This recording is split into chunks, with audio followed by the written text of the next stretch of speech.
en Algérie, en Tunisie, et aller voir comment nos enfants souffrent.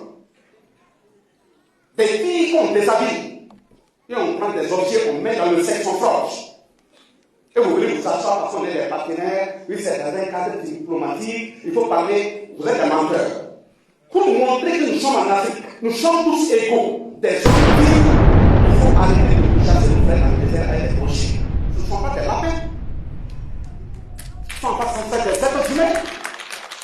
C'est ce langage-là qu'on doit se dire. Parce qu'on a décidé de dire non.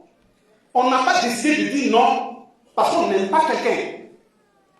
On n'a pas décidé de dire non parce que nous sommes suffisants ou arrogants, encore moins insolents.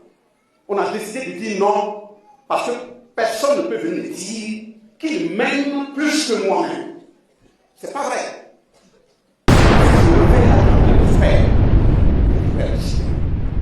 Quand ils ont fait ça en 1685, le Code noir, ils ont trouvé que la révolte se poursuivait, ils se sont retrouvés en 1884. Pour dire qu'ils sont en train de se rebeller, il faut prendre un continent là et partager ça en morceaux. Chacun a sa part.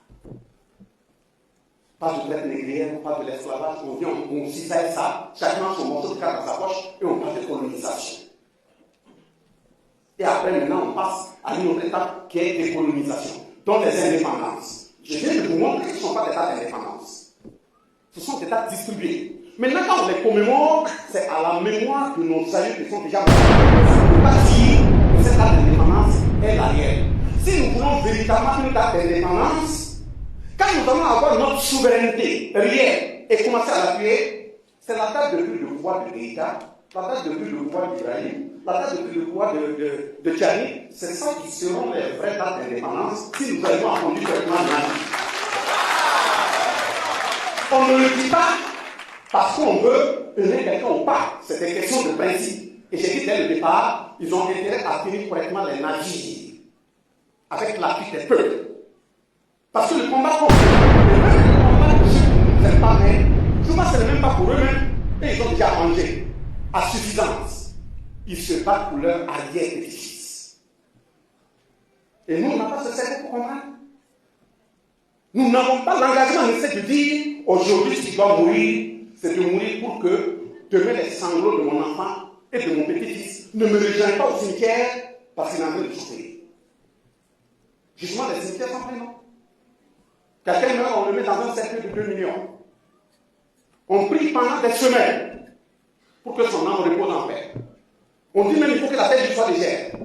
Quelqu'un qui, même de par ses actes, dont il a tellement crié d'orphelin, avant même de l'amener au cimetière, la terre est en train de pleurer, vous lui dites que la même terre est légère. Quand il est légère, comment?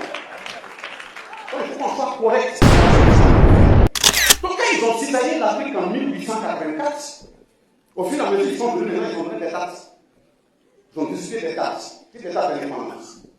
Et dans ces dates d'indépendance, ils font la conférence de la Bonne pour dire que dans nos pays-là, à partir d'aujourd'hui, comme nous sommes des pays indépendants, il faut aller vers ce qu'on appelle la démocratie. Il faut élire vos représentants.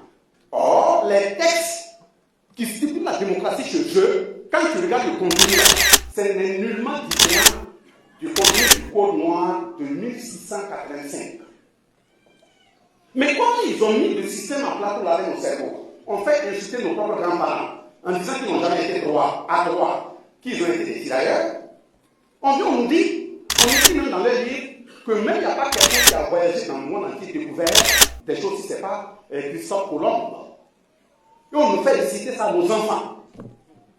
Or, j'ose même dire le Richard historique du monde. C'est un roi du Mandé, Mansa Aboubakari II. Jusqu'à présent, la cartographie de ceux qui ont possédé personnellement une quantité d'or en tant que roi, il n'y en a pas encore. Mais ils ont falsifié. Mansa Aboubakari II, avec sa richesse-là, il a mis techniquement les moyens en place et il a voyagé jusqu'aux États-Unis d'Amérique en 1312. Et Christophe Colomb a été là-bas en 1492, à savoir 180 ans après. Et on vient, on laisse ça, on dit oui, c'est l'aïeux de l'autre qui a